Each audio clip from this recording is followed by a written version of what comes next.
Para compor a mesa de debates com o tema Reforma versus Política, convidamos o mediador, Reverendo Tiago Escobar.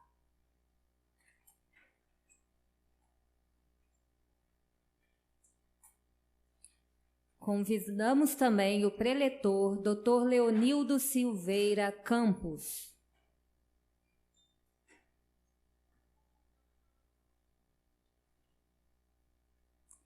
E anunciamos os debatedores, Dr. Valdinei Aparecido Ferreira e o mestre Ricardo de Abreu Barbosa.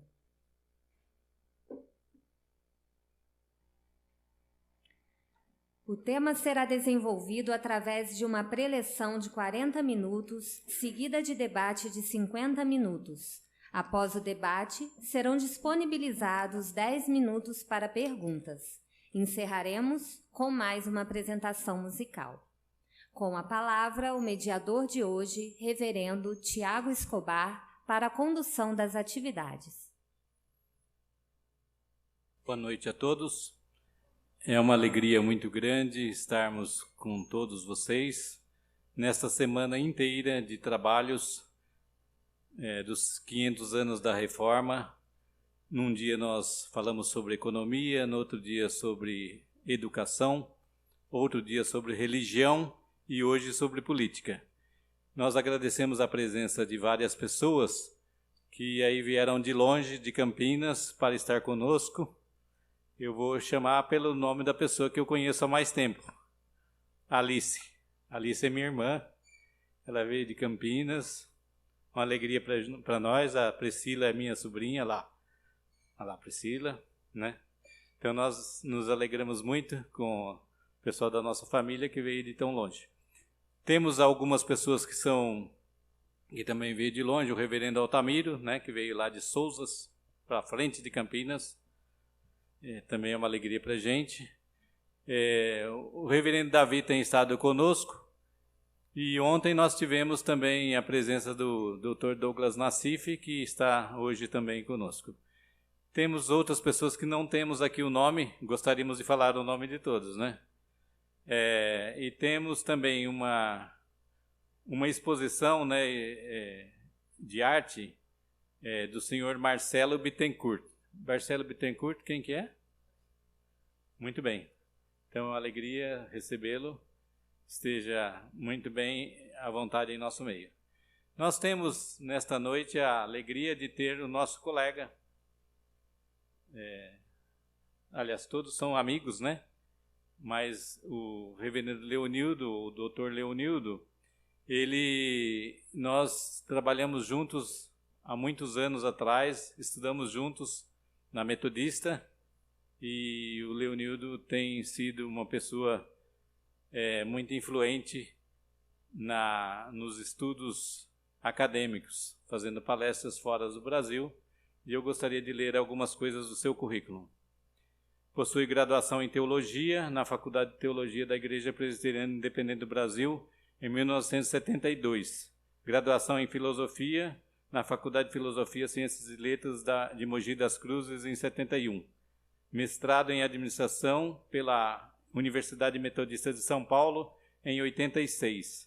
Doutorado em Ciências da Religião pela Universidade Metodista, em 1996.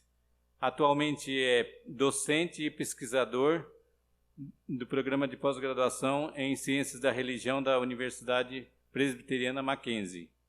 Tem experiência na área de Ciências Sociais e Religião, com ênfase em Sociologia e Antropologia da Religião, principalmente nos temas estudos interdisciplinares do campo religioso, protestantismo, pentecostalismo, comunicação religiosa, religião e política e novos movimentos religiosos.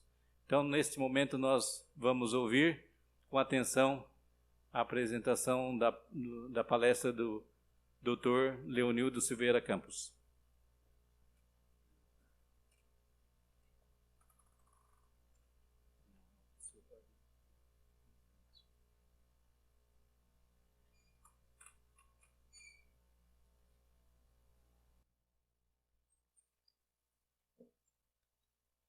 Boa noite para todas, para todos. Venho de uma universidade onde eu trabalhei por 30 anos, a Universidade Metodista de São Paulo, onde uma heresia muito brava, o Douglas sabe disso, começar dirigindo-se um boa noite a todos, esquecendo a todas, né? E todas em primeiro lugar. O tema que o reverendo Tiago me deu é um dos pontos importantíssimos, tanto localizado nas causas como nas consequências da reforma do século XVI. Os holofotes ofuscantes das comemorações realizadas ao redor do dia 31 de outubro de 1517 já passaram. Estamos agora no dia 32 de outubro, o dia seguinte, o After Day.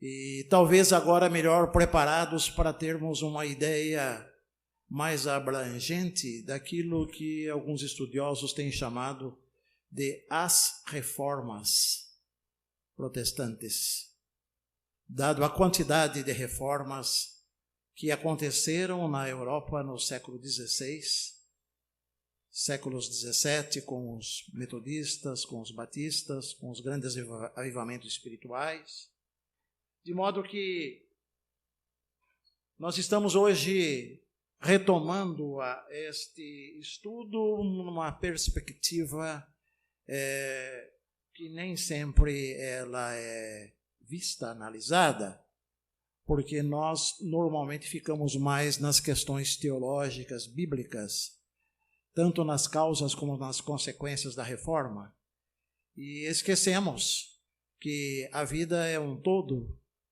onde o espiritual se faz presente também no material, se faz presente também nos momentos significativos da vida cotidiana. E essa constatação também de que a política é um elemento importante não deve ficar apenas no que se relaciona à reforma, mas inclusive, como nós iremos mostrar, no que se relaciona às próprias origens do cristianismo. Jesus, ao ser crucificado, um dos motivos colocados foi rei dos judeus. A motivação era política. E se o plano de Deus era numa perspectiva, os romanos viam a condenação de Jesus numa outra perspectiva. Ele é o que veio para derrubar César do trono e instaurar um reino que seria o reino dos judeus na face da terra. Então, política e religião são coisas que estão relacionadas muito de perto desde o início. Quando vamos estudar um assunto, a primeira pergunta que nós fazemos é com respeito ao caminho para se analisar o tema, ou seja, a metodologia. Há aquelas explicações para a reforma que usamos no nosso dia a dia, que são tipicamente apologéticas, no sentido, nós os evangélicos, os protestantes, estamos defendendo a nossa tradição ou aquilo que nós achamos que é a nossa tradição. Os católicos muitas vezes estão atacando essa mesma tradição, atribuindo a Lutero uma porção de coisas, entre outras, a mais leve, aquele que dividiu a cristandade, aquele herege que conseguiu destruir a pseudo-unidade existente na cristandade europeia.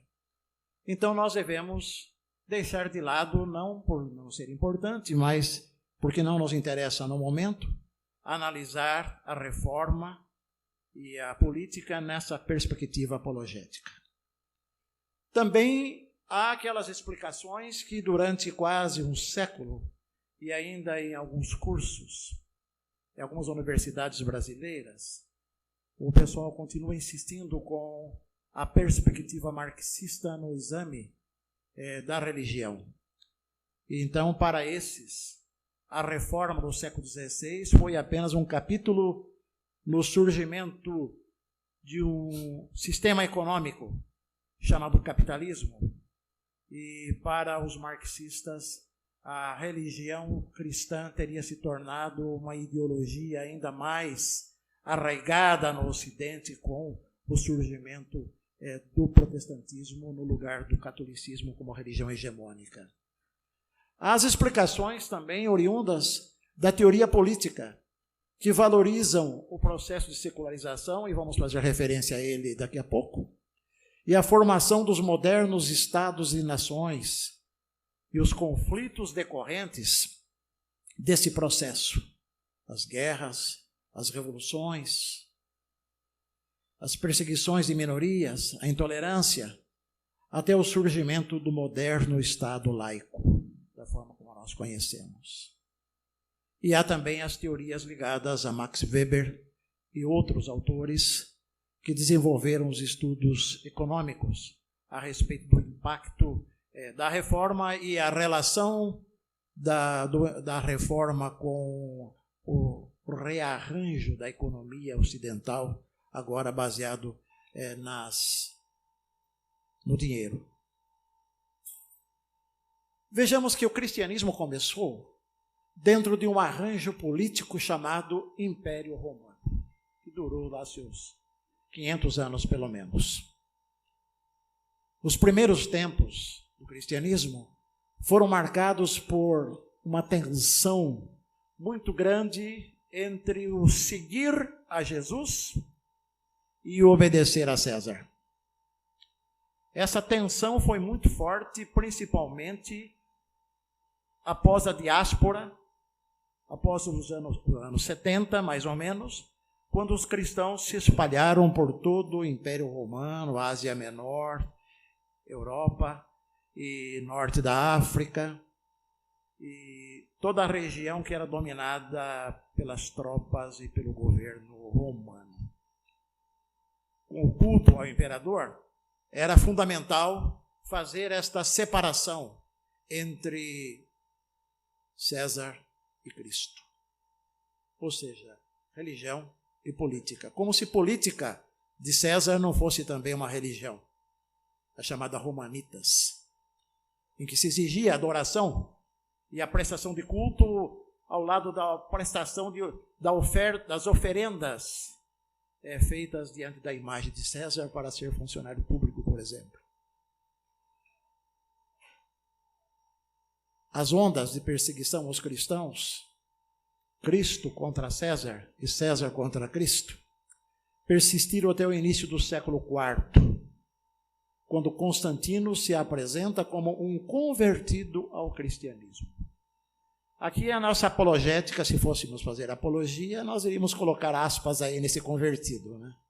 Porque a grande discussão até os dias de hoje, converteu ou foi um demagogo que deu uma de convertido para poder garantir a sua vitória sobre outros grupos, né?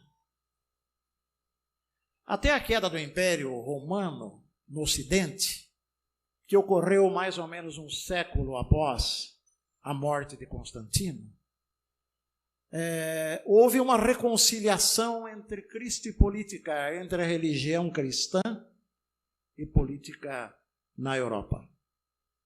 O cristianismo se tornou uma religião hegemônica e obrigatória do império, e os discordantes da visão romana de cristianismo, principalmente os gnósticos, os esotéricos, foram perseguidos e o Constantino mandou matar todos, especialmente os que negavam a divindade de Cristo.